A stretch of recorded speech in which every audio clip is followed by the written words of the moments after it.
welcome to my channel. I am Simran Sahani and welcome to the revision batch of class 10 SST. आज पढ़ते हैं class 10 SST economics का chapter money and credit के most important short and long question. Chapter पढ़ना है, playlist given description box में revision batch के important question देखने हैं। प्लेलिस्ट गिवन है, इंपॉर्टेंट क्वेश्चन का पीडीएफ्स एंड फोटोज को चेक करना है, स्लाइड्स की photos I mean to say, तो वो नोट्स आप जाके एक्सेस कर सकते हो। इंस्टाग्राम आईडी लिंक गिवन है, इंस्टाग्राम यूज नहीं करते तो पिन कमेंट को चेक कर लो और बिना कोई टाइम वेस्ट करे अब स्टार्ट करते हैं अपने इंपॉर्टेंट क्वेश्चंस को।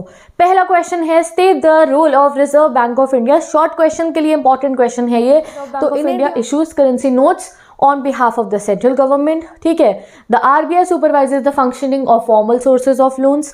RBI monitor करता है बैंक को in actually maintaining the cash balance. RBI also ये भी देखता है कि बैंक जो लोन्स दे रहे हैं लोगों को वो सिर्फ प्रॉफिट मेकिंग के लिए ना हो, वो बड़े बड़े बिजनेसमैन को सिर्फ लोन्स ना दे, वो साथ ही के साथ लोन उनको भी दे जिन्हें एक्चुअली में उसकी ज़रूरत है, जैसे स्मॉल कल्टिवेटर, स्मॉल फार्मर्स, ठीक है। तो ये चार लिखे हैं हमने यहाँ पे। Next question, what is banking, give the main features of commercial banking. तो banking is defined as accepting deposit for the purpose of lending और investment of deposit money by the public, repayable on demand or otherwise, withdrawal by check, draft, order और otherwise। तो ये हुई banking की definition. Hindi में पढ़ते हैं अब इसको, इंग्लिश में तो बड़ा हमें समझ नहीं आया, अभी इसे हिंदी में समझेंगे फिर आपको लर्न नहीं करनी पड़ेगी। बैंकिंग जो है गाइस, बैंकिंग का मतलब क्या है, एक्सेप्ट करना डिपॉजिट्स को for the purpose of lending, यानी कि बैंक डिपॉजिट को एक्सेप्ट करते हैं हमारे से लोन देने के लिए, और साथ में इसलिए भी करता है सो दैट हम अपने पैसे को इन्वेस्ट कर पाए, ठीक है। पब्लिक अपने पैसे को इन्वेस्ट कर पाए। किसी पे एक्स्ट्रा इनकम है तो क्या कहेगा, मैं बैंक में रख देता हूँ, मुझे उसका इंटरेस्ट मिल जाएगा, तो उसने वहाँ रख दिया, ठीक है।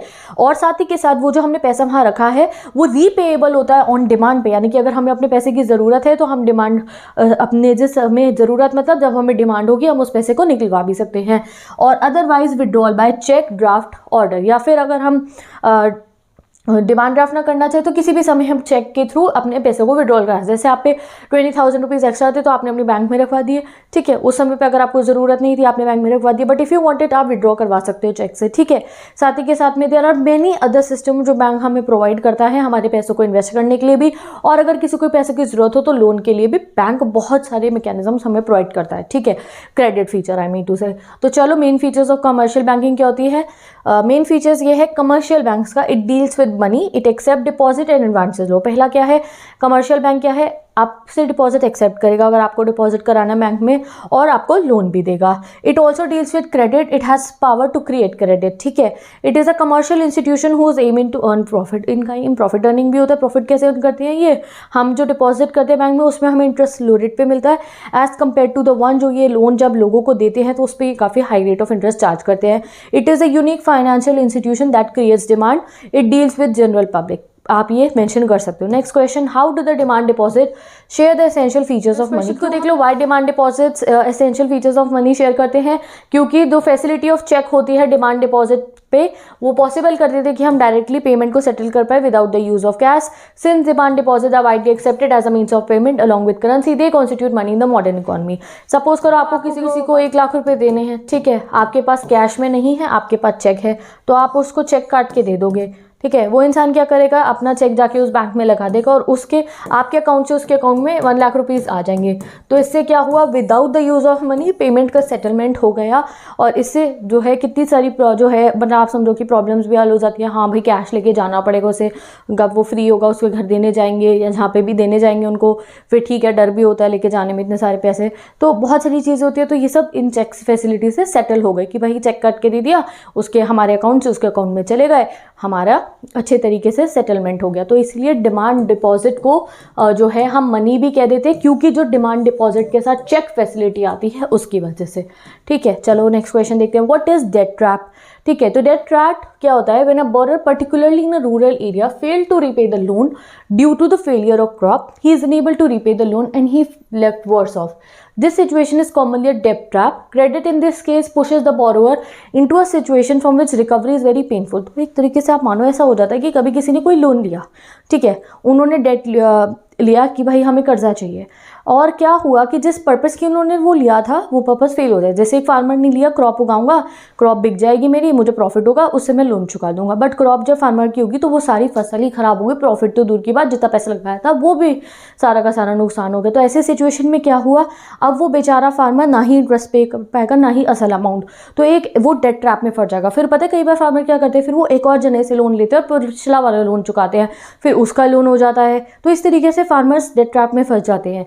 तो this is the common situation of debt trap. ये रूरल एरियाज में बहुत ज़्यादा होती है। Which authority does supervise the functioning of formal sources of loan and how? Reserve bank of India करती है। कैसे करती है? RBI monitors that bank actually maintain the cash balance. It also see that the bank gives loan to all the rich as well as poor. तो cash balance maintain करने में हर एक bank को एक मिनिमम कैश बैलेंस भी रखना होता है, उसको भी देखती है आरबीआई। साथ ही के साथ में आरबीआई ये भी देखती है कि बैंक सिर्फ अमीर लोगों को ही लोन ना दे, जिनको एक्चुअल ज़रूरत है, जो पुअर सेक्शंस हैं उनको भी लोन दे, ये आरबीआई देखती है। What is the meaning of barter system? Why is double coincidence of want is an essential feature of barter system? बार्टर सिस्टम पता है ना, जैसे किसी को वीट है उसके पास, उसे जूते चाहिए तो अपना वीट लेके जूते वालों के पास जाएगा और कहेगा जूते दे दो और वीट ले लो। अब अगर उस जूते वाले को वीट की ज़रूरत है तो डेफिनेटली वो कहेगा हाँ वीट दे दे, मुझे घर में रोटी बनानी है, जूते खरीद ले मेरे से, और उनका एक्सचेंज हो जाएगा। अब उसी सिचुएशन में आप देखो कि वो वीट वाला जूते वाले के पास लेके गया अपना वीट और कह रहा है आप ये वीट ले लो और मुझे जूते दो, तो वो कहेगा नहीं मेरे घर में तो ऑलरेडी आटा है, मुझे वीट की ज़रूरत है ही नहीं। तो इस सिचुएशन में क्या हुआ, डबल कोइंसिडेंस ऑफ वांट नहीं हुई। जूते वाला जो है, जो जूते बेच रहा है, उसको वीट की ज़रूरत नहीं है, तो वो क्या कहेगा मुझे नहीं चाहिए वीट, मेरे को तो पोटैटोज चाहिए, तो वो पोटैटो वाले से जाके एक्सचेंज करने की कोशिश करेगा। तो ये होता था बार्टर सिस्टम, जहाँ कमोडिटी एक्सचेंज होती थी, पैसा नहीं होता था। जैसे कि वीट वाला शूज़ वाले के पास गया, शूज़ वाले तेरे को तो वीट चाहिए, वो कहेगा हाँ तो ठीक है। अगर उसने मना कर दिया तो बेचारा वीट वाला क्या करे, नंगे पैर रहना पड़ेगा उसे, उसके पास जूते होंगे नहीं पहनने के लिए। तो ये डबल कोइंसिडेंस ऑफ वांट एक बहुत बड़ी प्रॉब्लम होती थी बार्टर सिस्टम में। मेजरिंग में भी बहुत दिक्कतें आती थी। तो इसीलिए जो है मनी ने हमारी इन सब प्रॉब्लम्स को सेव कर दिया था, हल कर दिया था। चलो देखते हैं मीनिंग ऑफ बार्टर सिस्टम क्या होता है। A system in which goods are directly exchange without the use of money is called barter system. इसको कमोडिटी फॉर कमोडिटी एक्सचेंज भी कह सकते हो। इसमें डबल कोइंसिडेंस ऑफ वांट होता है। डबल कोइंसिडेंस ऑफ वांट क्या होता है, when both parties sellers and purchasers agree to sell and buy each others commodity is called double coincidence of want. It implies that what a person desire to sell is exactly what other wishes to buy. जैसे कि wheat वाला wheat बेचने के लिए गया तो हाँ जूते वाला रेडी था वीट खरीदने के लिए। No money is use in such an arrangement, therefore it is essential feature of barter system. बार्टर सिस्टम का एसेंशियल फीचर है डबल कोइंसिडेंस ऑफ वांट। अगर डबल कोइंसिडेंस ऑफ वांट नहीं होगी तो बार्टर सिस्टम ही नहीं हो पाएगा। अगर उस जूते वाले को वीट की जरूरत नहीं होगी तो वो कहेगा मुझे नहीं तेरा वीट, मैं किसी और को अपने जूते बेच दूंगा जिस चीज़ की मुझे ज़रूरत है उससे। तो इसमें जो है नुकसान होता है, तो और बहुत प्रॉब्लम्स आती थी। ठीक है, next question, why is modern currency accepted as medium of exchange without any use of its own? क्यों हम मॉडर्न करेंसी, जो हमारे पैसे होते हैं, अगर हम इंडिया की बात करें, हमारे जो रुपीज़ हैं उनको हम एक्सेप्ट कर लेते हैं, जबकि वो तो एक पीस ऑफ पेपर है ना, एक नॉर्मल पीस ऑफ पेपर और हमारे नोट में बहुत फ़र्क होता है। क्यों होता है वो फ़र्क? वो फ़र्क इसलिए होता है गाइस क्योंकि इंडिया में सिर्फ और सिर्फ रिजर्व बैंक जो है वो हमारी करेंसी इशू कर सकता है on behalf of the central government. Indian law के अकॉर्डिंग कोई भी इंसान, कोई भी ऑर्गेनाइजेशन को अलाउड नहीं है कि वो करेंसी को इशू करे। इसीलिए rupee is widely accepted as a media of exchange. जैसे आप पेपर, मैंने आपको कहा, तो बहुत सारी कंपनीज़ है जो पेपर बना रही हैं। आपके अलग अलग ब्रांडेड कंपनीज़ भी हैं, कुछ लोकल भी होंगी आपके घर के पास में। रजिस्टर, कॉपी के पन्ने बनाने वाली बहुत सारी कंपनीज़ हैं जो पेपर बना रही है, मैन्युफैक्चर कर रही हैं। बट अगर हम नोट की बात करें, नोट भी तो पेपर से बनता है। जो हमारा नोट है जिससे हम जो है मनी, हमारा जो है रुपीज़, वो सिर्फ और सिर्फ हमारी आरबीआई इशू कर सकते हैं on the basis of the central government. तो तभी वो क्या है, वो एक ऐसा मीडियम है जिसको हम सभी एक्सेप्ट करते हैं। ठीक है, तो ये देखो आप यहाँ पे, as per Indian law no other individual organisation allowed to issue currency, hence the rupee is widely accepted as a medium of exchange. उसकी वैल्यू है, सिर्फ वही वाला चलेगा, इसीलिए it is a widely accepted medium of exchange. Why should credit at a reasonable rates from the banks and cooperatives be available for all? क्यों, क्या ज़रूरत है क्रेडिट यानी कि लोन सस्ते रेटों में देने की और अच्छे तरीके से देने की रूरल एरियाज़ में? वो इसलिए है, या फिर कहीं पे भी वो इसलिए क्योंकि गाइस अगर सस्ते इंटरेस्ट रेट पे लोन नहीं मिलेगा तो बोरोवर को फ़ायदा ही क्या होगा। बोरोवर ने लोन इसलिए लिया है कि उसके पास पैसे नहीं थे ज़्यादा। अगर उन्हें इतना इंटरेस्ट पे करना पड़ेगा तो उन्हें प्रॉफिट ही क्या होगा, इन्वेस्टमेंट करने का। It is necessary that bank and cooperative increases their lending particularly in rural area so that the dependence of the people on informal sources of credit also reduces. और साथ ही के साथ में बहुत ज़्यादा ज़रूरी है कि रूरल एरियाज़ में, गाँव में जहाँ पे बैंकिंग सिस्टम नहीं है वहाँ तक बैंकिंग सिस्टम जाए, क्रेडिट फैसिलिटीज़ रूरल एरियाज़ के लोगों को प्रोवाइड हो, क्योंकि वहाँ पे बहुत ज़्यादा ना लोग वहाँ से लेते हैं इनफॉर्मल सोर्सेज से लोन, कि लेंडर से ले लिया, मनी लेंडर से, रिश्तेदारों से ले लिया, दोस्तों से ले लिया, बड़े बड़े ज़मींदार से ले लिया, और फिर वो फंस जाते हैं डेट ट्रैप में। तो इसलिए रूरल एरियाज तक ये पहुंचने की ज़रूरत है। Why is it necessary for a bank and cooperative societies to increase their lending facilities in rural areas? Same वही बात बतानी है जो मैंने आपको एक लाइन में बताई है। देखो, रूरल एरिया में लोगों को एम्पावर करने के लिए, जैसे कि हाँ अगर एम्प्लॉयमेंट नहीं है, कोई चाह रहा मैं एग्रीकल्चर छोड़ के किसी और एरिया में जाऊँ, मैं अपनी कोई दुकान खोल लूँ या मैं अपनी कोई स्मॉल स्केल इंडस्ट्री लगा लूँ, तो उनके लिए उन्हें इनिशियल इन्वेस्टमेंट के लिए पैसा चाहिए। वो उन पे पैसा नहीं है तो कहेंगे लोन ले ले। लोन लेने के लिए वो मनी लेंडर पे जाएंगे, ज़मींदार, रिश्तेदार, पड़ोसियों पे जाएंगे, तो डेट ट्रैप में फंसने के चांसेस बहुत ज़्यादा होते हैं कि वो जो पैसा देंगे बहुत ज़्यादा इंटरेस्ट रेट पे देंगे, और अगर बैंक देगा तो वो कम रेट पे देगा। तो इसलिए बहुत ज़रूरी है कि हम वहाँ बैंकिंग सिस्टम को पहुँचाएं, सो दैट वो लोग जो है, जब गाँव का विकास करेंगे तभी तो पूरे देश का विकास होगा। ठीक है, मीडियम लेवल, मीडियम नहीं, सबसे लोअर लेवल से जब हम चलेंगे अपना, तो तभी तो विकास होता हुआ चलेगा बिल्कुल जड़ से। तो तभी होगा वो जब हम बैंकिंग सिस्टम लोन्स वहाँ पे इजीली अवेलेबल हो।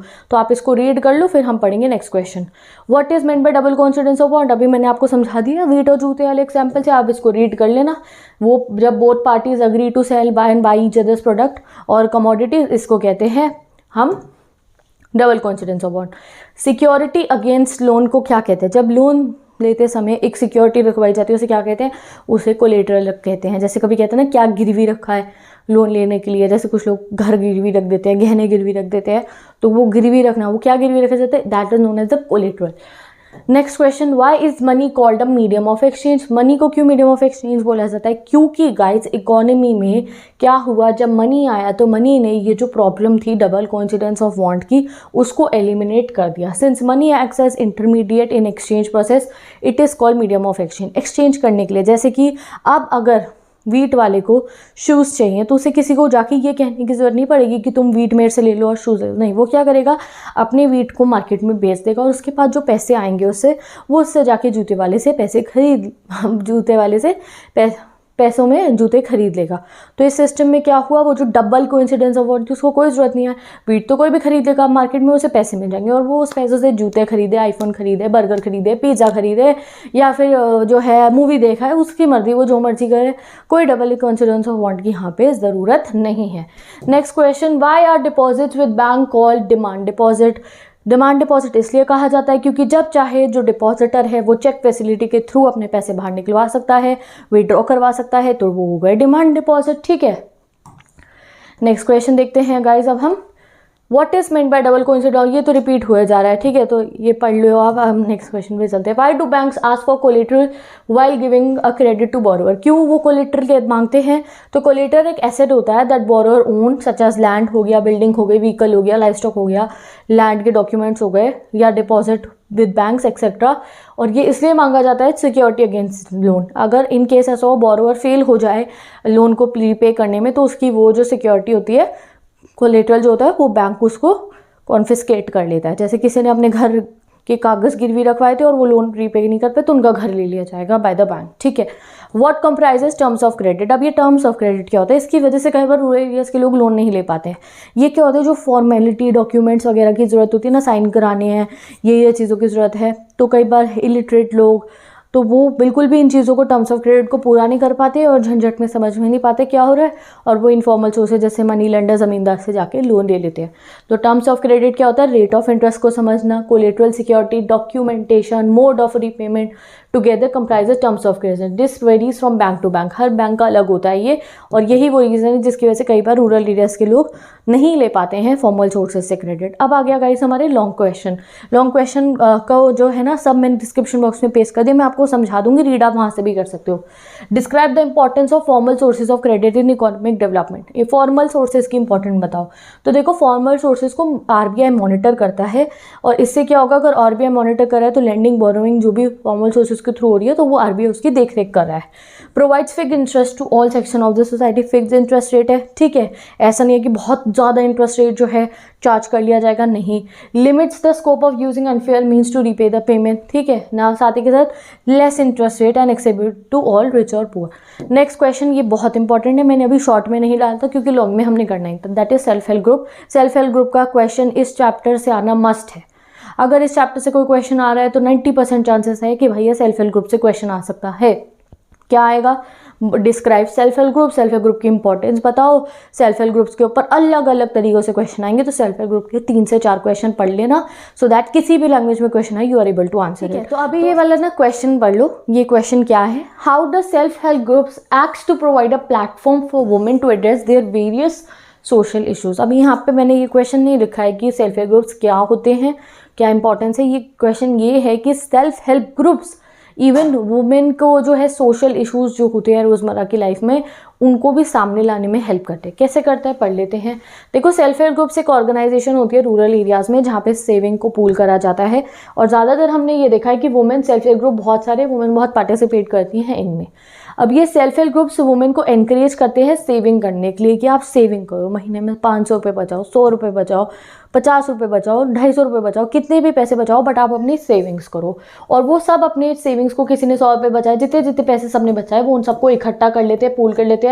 सपोज करो उन पे 10,000 रुपये बन गए, सब लोगों का मिला के 5,000 रुपये बन गए, ठीक है, या जितने भी पैसे जैसे जैसे सबने पूल करा है। तो इन दिस वे गाइस वो इकोनॉमिक इश्यूज़ को हाईलाइट कर रहे हैं, जो बहुत ही इंपॉर्टेंट है कि लोगों को सेविंग करने जैसी आदत जो है वो सिखाई जा रही है, ठीक है। Self help groups are building blocks of organisation of the rural poor.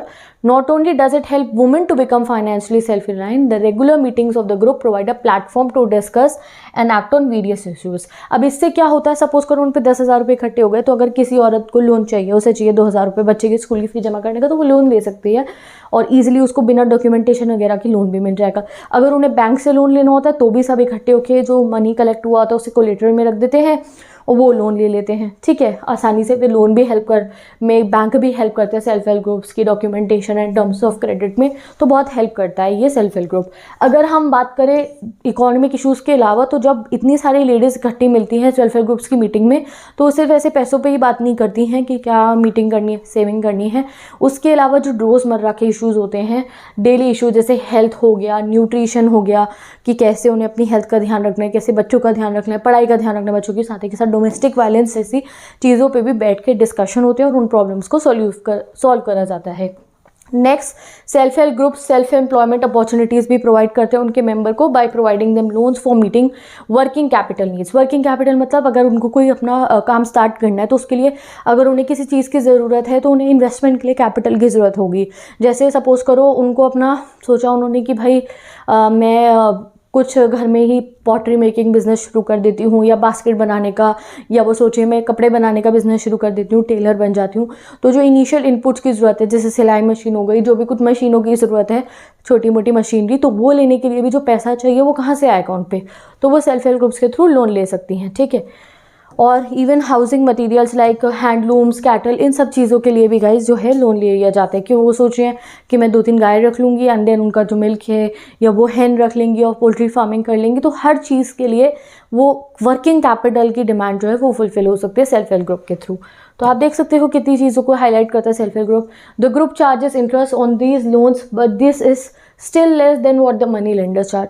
अब अगर किसी औरत ने 2,000 रुपये लिए थे लोन पे, तो वो बहुत कम इंटरेस्ट से चार्ज करते हैं एज़ कम्पेयर टू अगर वो 2,000 रुपये मनी लेंडर से लेने चाहेंगी, ठीक है। नेक्स्ट क्वेश्चन पे चलते हैं। Self help group enjoy lot of freedom in their functioning, explain. बहुत अच्छा फ्रीडम मिलता है सेल्फ हेल्प ग्रुप में, बिल्कुल सही है। सेल्फ हेल्प ग्रुप में कोई प्रोविजन नहीं होता है मेंबर्स का कि कोई कितने अमाउंट तक करना है, जिस पे जितना पैसा सेविंग में हुआ है वो रख देगा। 100 हुआ है 100 रखो, 250 रखो, 500 हुआ है 500 रखो, 2,000 सेव करे 2,000 रख दो।